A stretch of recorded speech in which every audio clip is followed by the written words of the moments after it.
Mesdames, Messieurs, vous êtes sur Moto TV. Merci de votre fidélité. Au sommaire de ce journal, l'hôpital général des références d'Oicha, territoire de Béni, éprouve des difficultés de fonctionnement ces derniers temps. Cette structure est confrontée à la diminution du stock en médicaments. Selon les sources sur place, des patients qui bénéficient des soins s'évadent de cet hôpital sans honorer leurs factures. L'Université de l'Assomption au Congo, UAC, étend sa lutte contre les maladies des cultures et par conséquent contre la pauvreté. Un champ expérimental de bananiers produit dans ce laboratoire est déjà installé à Mavivi, en territoire de Béni. Environ 250 vitroplantes ont été plantées le mercredi 18 octobre 2023. Mesdames et messieurs, installez-vous confortablement pour l'intégralité de ce journal. Vous êtes bien installés pour ce journal, mesdames et messieurs. Voici les détails de vos informations. Difficultés de fonctionnement à l'hôpital général des références d'Oicha en territoire de Béni. Cette structure est confrontée à la diminution du stock en médicaments. Des malades qui bénéficient de soins s'évadent faute des moyens pour honorer leurs factures. Il s'agit en majorité des personnes déplacées de guerre qui sont soignés dans cet hôpital. Suivant ce reportage de Delphin Mupanda des retours d'Oicha. Le bloc maternité de l'hôpital général des références d'Oicha est plein à craquer. Les accouchés sont rassemblés dans une même salle, d'autres allongés à même le sol. Nombreuses viennent du passé plus de mois alors qu'elles ont déjà été autorisées de retourner, mais elles manquent de moyens. C'est l'occurrence Madame Masika Noirité, déplacée de cœur de Mutuei, vivant dans une famille d'accueil à Massololo. Elle a accouché depuis un mois, mais elle reste encore bloquée faute de moyens. J'ai accouché ici. Je suis venue de Mutuei. Nous n'y faisons plus les chats à cause de la guerre. Je vais dépasser ici un mois. Il n'y a pas l'argent pour quitter ici. Nous sommes déplacés ici parce que chez nous, c'est à Mutuei où nous cultivons. L'autre, c'est Kaki Monema, déplacée d'Otomabert à Nituri. Elle vit dans un site déplacé à Oicha. Son mari retourné au chat n'est pas encore revenu. J'étais d'Otomabert et je viens de passer ici un mois. J'ai déjà manqué l'argent. Qu'on nous libère d'ici. Elles sont nombreuses, les femmes en difficulté d'honorer leurs factures de maternité. Certaines, leurs maris ont déjà été tués lors des attaques de leur village par les rebelles ADEV et vivent dans des sites de déplacés ou dans des familles d'accueil. En 2 mois, plus de 70 ont accouché dans cet hôpital, mais nombreuses se sont évadées sans honorer leurs factures. Un poids de plus à l'hôpital, indique Madame Monique Kaniki, responsable de cette maternité. Et d'autres, le mari est mort au champ à cause de la guerre. Il a laissé la femme enceinte. Et lorsqu'il arrive le moment où elle accouche, elle ne sait plus s'acquitter de la facture parce que le mari est mort. Nous avons aujourd'hui 70 accouchés. Une situation générale pour d'autres malades qui ne savent pas se prendre en charge. Certains arrivent à l'hôpital avec retard, faute de moyens et en meurent, malgré l'intervention des infirmiers. D'après Madame Kaindongouvi, directeur du nursing de l'hôpital, plus de 1300 personnes ont bénéficié des soins les 2 derniers mois, mais nombreux n'ont pas eu les moyens d'honorer leurs factures. Nous sommes au-delà des 1300 malades que nous avons pris en charge pour ces 2 mois. Et parmi ces malades, nombreux sont ceux qui s'évadent de l'hôpital, faute de moyens. Nous lançons un SOS à toute personne de bonne volonté, ou aux organismes, au gouvernement, vraiment de nous venir en aide. Le nombre de bénéficiaires a augmenté les derniers mois, révèlent les statistiques de l'administration de l'hôpital. C'était Delphin Mupanda de Pibeni. Et revenons ici en ville de Butembo. Recrutement au sein de la police nationale congolaise depuis lundi 13 octobre. Des jeunes de Butembo venus répondre à l'appel au recrutement étaient nombreux ce jeudi 19 octobre 2023. Ils sont déterminés à servir le pays sous le drapeau.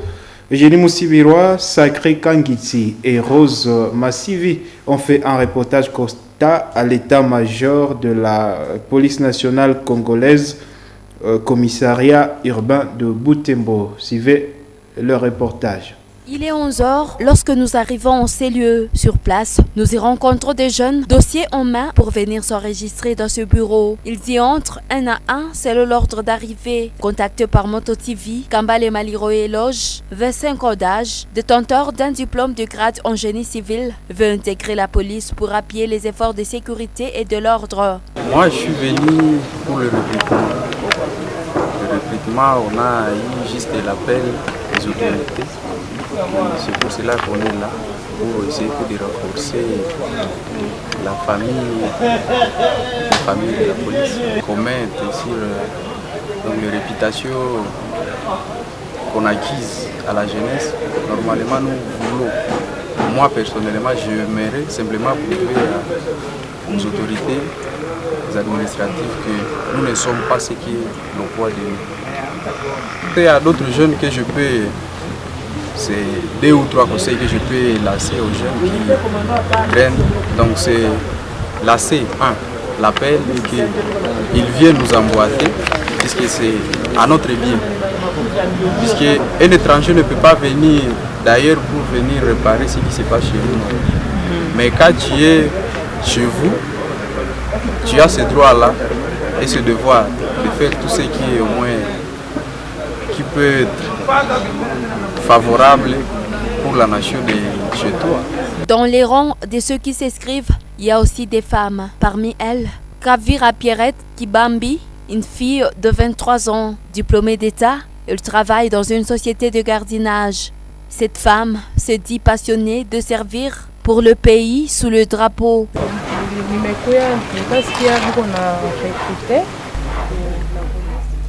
Je suis venue après avoir attendu qu'on a lancé le recrutement en sein de la police. Comme je suis congolaise et que je suis animée par l'esprit patriotique, j'ai jugé mieux de venir me faire enregistrer. Toute chose dépend de la vision et de la détermination. Il n'y a que celui qui a le souci de servir son pays qui peut comprendre que la police n'est pas pour les hommes seulement, mais aussi les femmes. Quel que soit le genre, si d'œuvrer pour le pays, n'hésitez pas à venir vous enregistrer. La police nationale congolaise, commissariat de Butembo, procède au recrutement de nouveaux éléments depuis le 13 du mois en cours. Ce recrutement se clôture ce vendredi 19 octobre. Cette information a annoncé dans les titres, l'Université de l'Assomption au Congo, UAC, étend sa lutte contre les maladies des cultures et par conséquent, comme la pauvreté, un champ expérimental de bananiers produits dans son laboratoire est installé à Mavivi, en territoire de Béni. Environ 250 vitroplantes sur 600 que comptent ces champs expérimentaux ont été plantés le mercredi. Une réussite de voir le premier lot debout. Se félicite l'équipe technique de ce projet. Juetali a suivi les travaux mercredi. Isabelle Wangaimouka nous rend ce reportage. Ils ont littéralement dépassé 50 cm, certains bananiers et d'autres dans la moyenne de 30 cm au-dessus du sol. Il y a un mois, ce n'était que de vitroplans qui étaient plantés ici. Mais ce jour, nous rencontrons des plantes bien debout avec des feuilles qui parlent de leur état.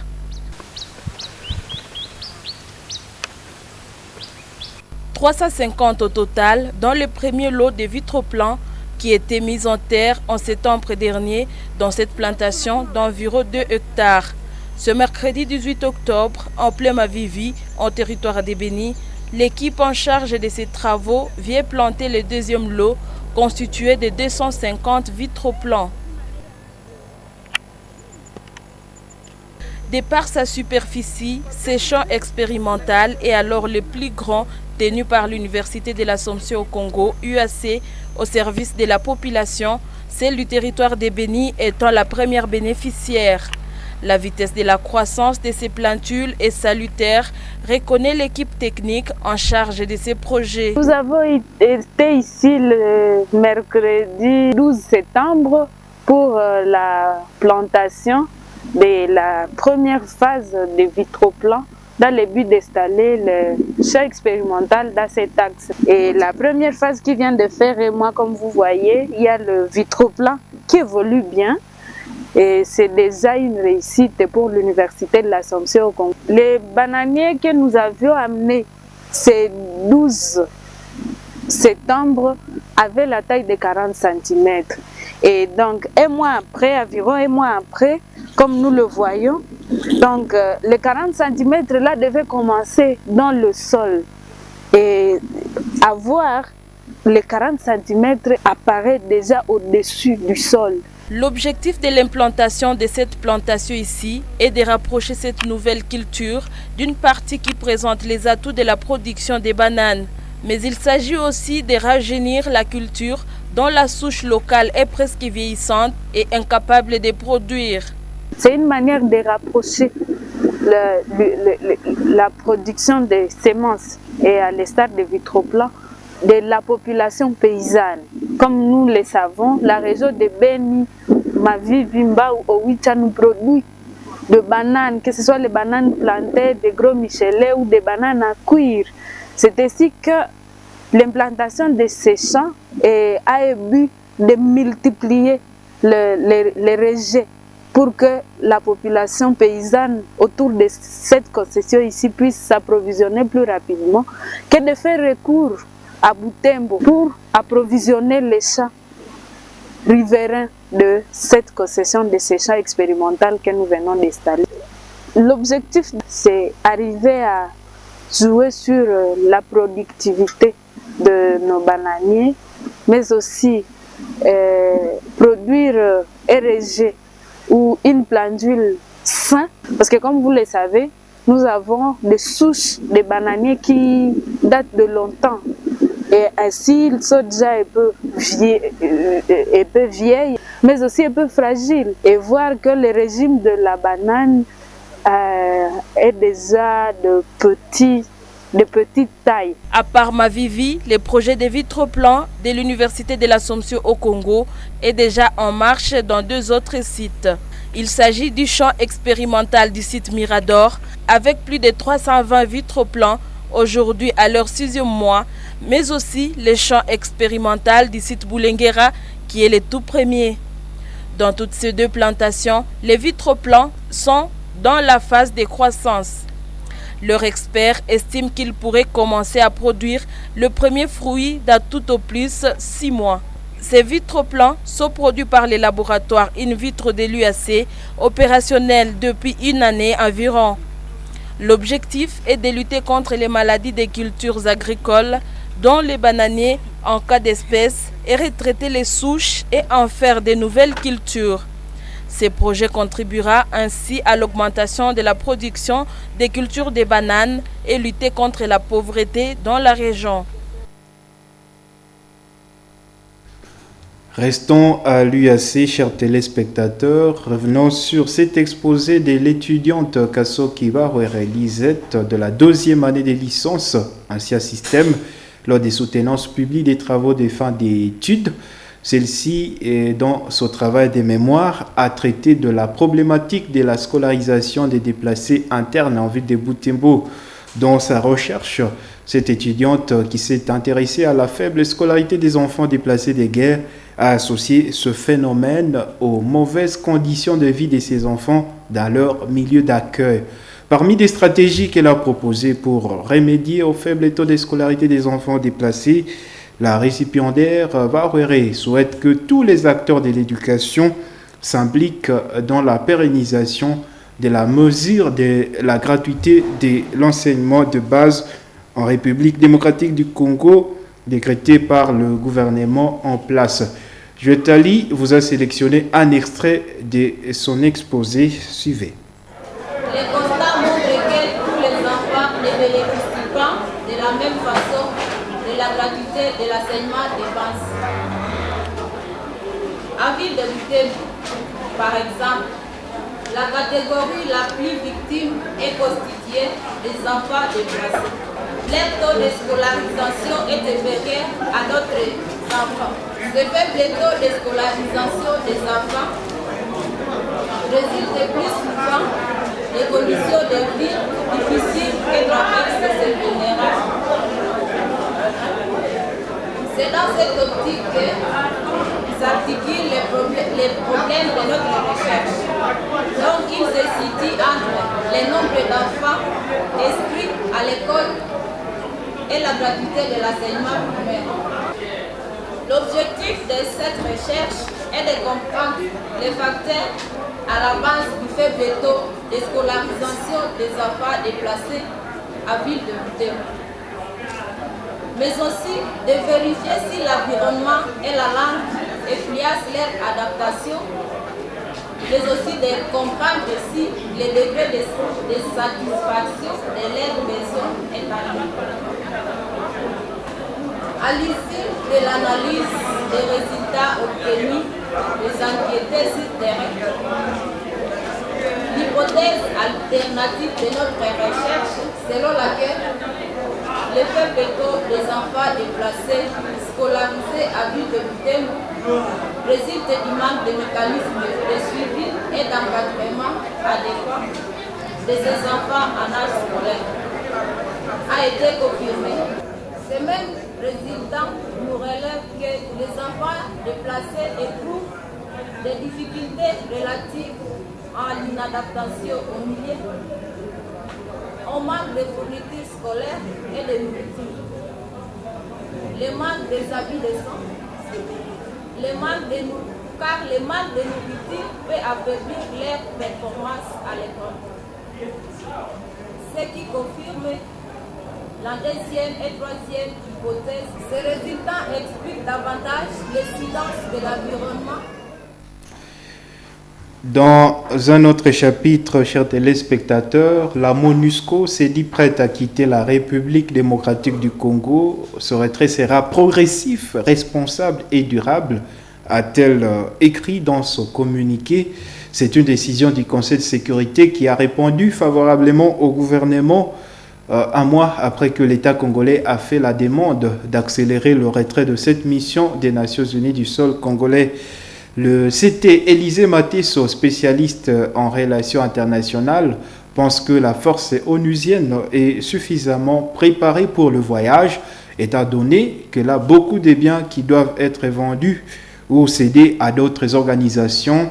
Cet analyste pense que le gouvernement congolais doit se préparer à ce départ et prendre des mesures qui feront preuve de la confirmation de l'indépendance de l'État congolais vis-à-vis des autres nations, y compris les Nations Unies. Suivez le CT Élysée Mateso dans ses propos recueillis par Mwanampenzi Manzekele.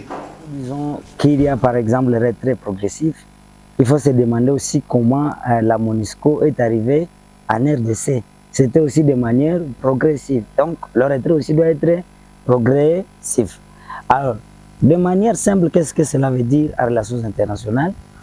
À relations internationales, ça veut dire qu'on doit fixer un plan de désengagement et aussi de manière pacifique et de manière coordonnée pour que certaines missions qui étaient données à la MONUSCO soient données au gouvernement. Vous savez, quand nous parlons des Nations Unies, on voit aussi tout cela qui concerne, qui travaille en collaboration avec les Nations Unies. On peut vous parler de OCHA et toutes ces ONG internationales qui sont financées par les Nations Unies. Et donc, il faut voir tous ces éléments-là. Et disons, les ONG sont en train de financer ou d'aider le déplacé de guerre. Et donc, ce sont ces aspects-là qu'on voudrait réglementer pour que, quand il y a de part, qu'on voie comment on va travailler avec ces ONG, parce que ces ONG donnent d'habitude rapport aux Nations Unies. C'est dans ce cadre que les Nations Unies a essayé de dire qu'il faut qu'il y ait un progrès qui est progressif, laisse-moi faire la tautologie, un retrait progressif, pour que on voie où est-ce que cela va nous amener. Alors, ce retrait, mais qui est dit progressif, n'est-ce pas, c'est une réponse à une demande qui a été lancée par le gouvernement congolais, dans laquelle le gouvernement avait voulu accélérer ses progrès. Et comme conséquence, les Nations Unies trouvent impérieux qu'il se désengage, mais avec la condition de se fixer certains préalables. D'ailleurs, moi je peux l'estimer que le progrès a commencé parce qu'il y a déjà des communiqués qui viennent des bases de la MONUSCO ici et là, au niveau de l'Est, dans lesquels la MONUSCO appelle à certains certains soumissionnaires de donner leur aval pour voir s'ils peuvent rester avec certains matériels qu'ils vont vendre et pour que, n'est-ce pas, ils partent avec l'argent et laisser le matériel. Ça signifie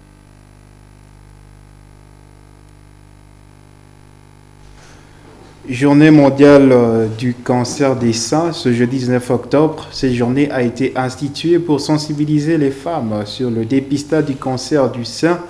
À en croire le docteur Olivier Moulicha, gynécologue traitant au centre hospitalier FEPSI, il y a plusieurs facteurs favorisant le cancer de sein, entre autres l'obésité, la prise des boissons alcoolisées, l'utilisation des contraceptifs, sans oublier l'hérédité.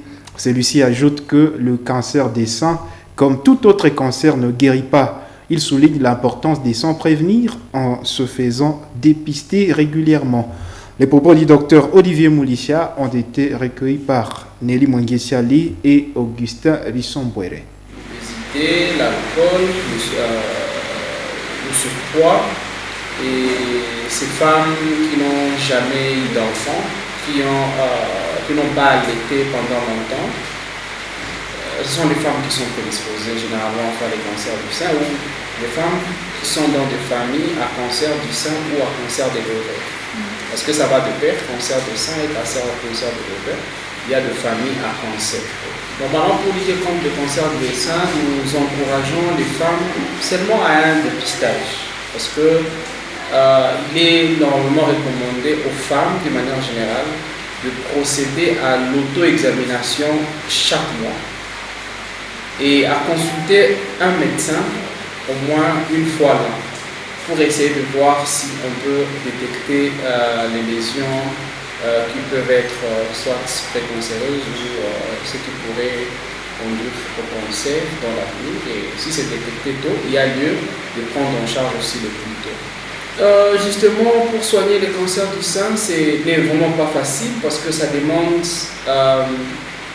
l'implication de plusieurs disciplines à la fois. C'est pourquoi nous insistons beaucoup plus sur la prévention. Parce que pour soigner, c'est vraiment très difficile. Et lorsque nous le faisons, c'est comme pour tous les cancers de manière générale, on ne sait pas guérir le cancer. Mais on sait ajouter ou on sait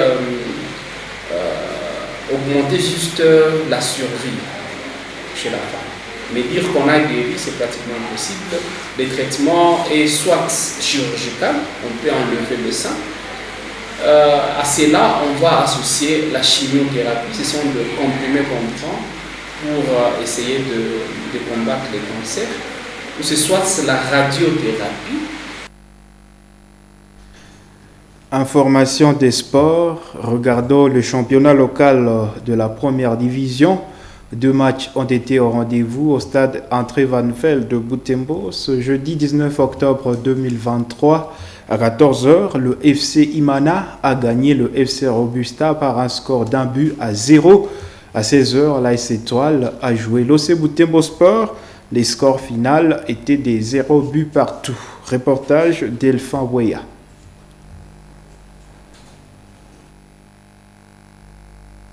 C'est dans ce stade Vanevel que les deux rencontres ont eu lieu. Un championnat qui se poursuit dans sa phase aller. Dans ce stade Vanevel, des fans des équipes qui figuraient au marquoir ont répondu présents à ces rendez-vous. À 14h, c'est la rencontre entre le football club Imana et le football club Robusta. Un jeu équilibré du début à la fin malgré l'unique but en faveur du FC Imana. C'est à 16h que la deuxième rencontre de la journée a eu lieu. L'Olympique Club Butembo Sport et l'association sportive Étoile sont les deux challengers pour cette deuxième partie de la journée. Un jeu tendu entre les deux équipes. Butembo Sport en noir-blanc ont enduré chacune des équipes à son côté du début à la fin du match. Aucun but n'a été encaissé pendant ce match. Au menu de ce vendredi 20 octobre 2023, deux équipes de la deuxième division vont s'affronter. RCK fera face à FCC Mouliki. Chers téléspectateurs, nous sommes à la fin de ce journal. Merci infiniment à vous toutes et à vous tous de l'avoir suivi. À bientôt.